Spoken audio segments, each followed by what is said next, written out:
Good evening everyone. Today we will start the science class question number 61. So ಕೆಳಗಿನವುಗಳಲ್ಲಿ ಯಾವುದು ಪರಿಸರದ ಅಂಶವಾಗಿದೆ ಅಂತ ಕೇಳಿದ್ದಾರೆ. ಸೊ ಆಪ್ಷನ್ ಎ ಪ್ರಾಣಿಗಳು, ಆಪ್ಷನ್ ಬಿ ಮಾವಿನ ಮರ, ಆಪ್ಷನ್ ಸಿ ಪಕ್ಷಿಗಳು, ಆಪ್ಷನ್ ಡಿ ಈ ಎಲ್ಲವೂ. ಸೊ ಒಂದು ಪರಿಸರ ಅಂದಮೇಲೆ ಅಲ್ಲಿ ಅಂಶ ಏನಾಗಿರ್ತಪ್ಪ ಅಂದರೆ ಪ್ರತಿಯೊಂದು ಕೂಡ ಪರಿಸರದಲ್ಲಿ ಇರಬೇಕು. ಸೊ ಹೌದಲ್ವಾ? ಸೊ ಹಂಗಾಗಿ ಆಪ್ಷನ್ ಡಿ ಈ ಎಲ್ಲವೂ.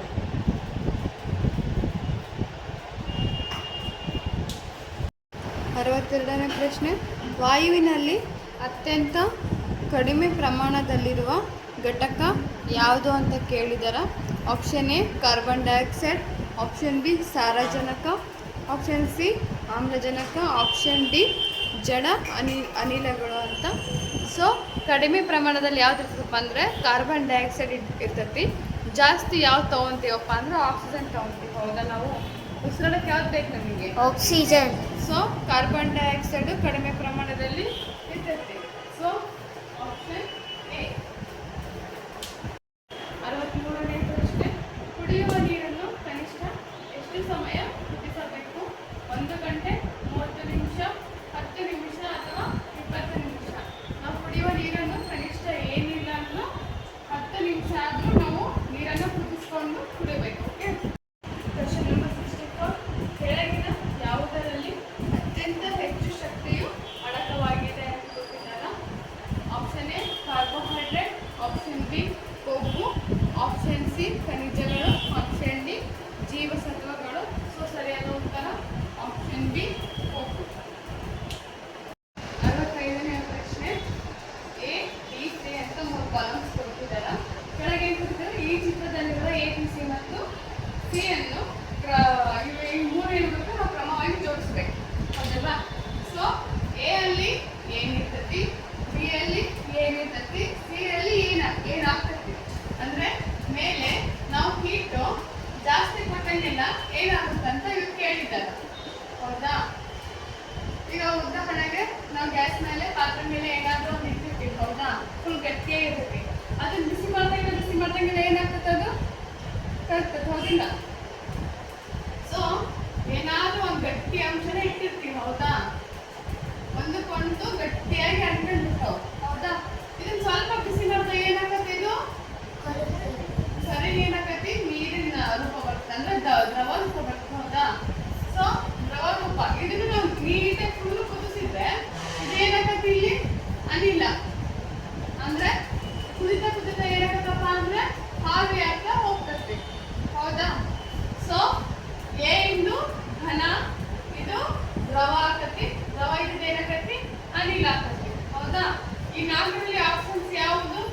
ಆಪ್ಷನ್ ಎ ದ್ರವ, ಘನ, ಅನಿಲ, ಆಪ್ಷನ್ ಬಿ ಅನಿಲ, ಘನ, ದ್ರವ, ಆಪ್ಷನ್ ಸಿ ದ್ರವ, ಘನ, ದ್ರವ ಅಂತಾನೆ ಕೊಟ್ಟಿದ್ದಾರೆ. ಆಪ್ಷನ್ ಡಿ ಘನ, ದ್ರವ, ಅನಿಲ. ಯಾವುದು?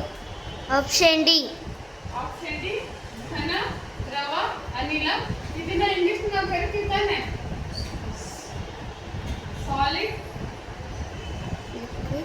ಲಿಕ್ವಿಡ್ ಅಂಡ್ ಗ್ಯಾಸ್ ಅಂತ ಕರಿತೀವಿ ತಾನೆ? ಸಾಲಿಡ್ ಅಂದ್ರೆ ಗಟ್ಟಿಯಾಗಿರ್ತದೆ. ಹೌದಾ?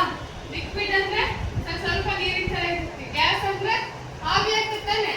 ಸಮುದ್ರ ನೀರು ಆವಿಯಾಗಿ ಮೇಲೋಗಲ್ಲ. ಸೊ ಅದಕ್ಕೆ ನಾವು ಏನಂತ ಕರಿತೀವಿ? ಗ್ಯಾಸ್ ಅಂತ ಕರಿತೀವಿ. ಹೌದಾ?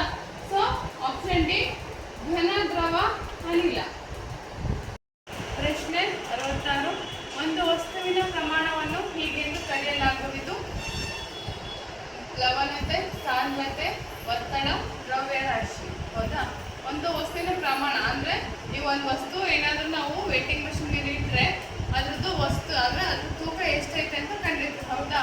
ಸೊ ಅದಕ್ಕೆ ನಾವೇನಂತ ಕರಿತೀವಿ? ದ್ರವ್ಯರಾಶಿ. ಆ ಒಂದು ಆಟಮ್ಸ್ ಅಂಡ್ ಮಾಲಿಕ್ಯೂಲ್ಸ್ ಯಾವುದೇ ಆಗಿರಲಿ ಅದೆಲ್ಲ ಗಟ್ಟಿಯಾಗಿದ್ರೆ ಅದನ್ನು ನಾವು ವೇಟ್ ಮಷಿನ್ ಮೇಲೆ ಬಿಟ್ಟರೆ ಸೊ ನಾವು ಅದ್ರದ್ದು ವೇಟ್ ಎಷ್ಟಿದೆ ಅಂತ ತಿಳ್ಕೊಳಕ್ಕೆ ನಾವೇನು ಕರಿತೀವಿ? ದ್ರವ್ಯ ರಾಶಿ. ಪ್ರಶ್ನೆ 67, ನೀರಿನ ಅಣುಸೂತ್ರ. ಅವಾಗ ನಾವು ಅಣುಸೂತ್ರ ಯಾವ್ದು ಬರ್ತಿದ್ವಿ? Carbon dioxide. ಹೌದಾ?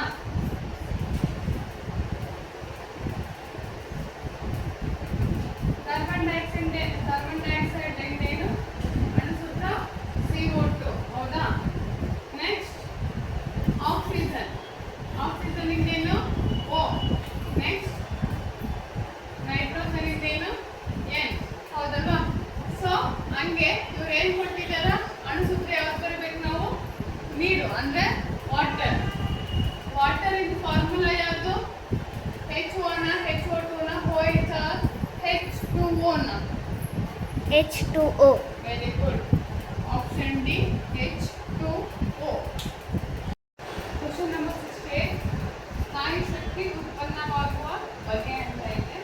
ಸೊ ಯಾಂತ್ರಿಕ ಬದಲಾವಣೆ, ರಾಸಾಯನಿಕ ಬದಲಾವಣೆ, ಅನಿರೀಕ್ಷಿತ ಬದಲಾವಣೆ, ನಿರೀಕ್ಷಿತ ಬದಲಾವಣೆ ಅಂತ ಕೊಟ್ಟಿದ್ದಾರೆ.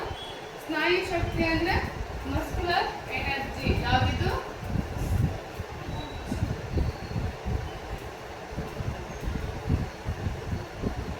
ಮಸ್ಕ್ಯುಲರ್ ಎನರ್ಜಿ ಯಾವ್ದಿಂದ ಇದು ಉತ್ಪತ್ತಿ ಆಗತ್ತೆ? ಆಪ್ಷನ್ ಡಿ ರಾಸಾಯನಿಕ ಬದಲಾವಣೆ.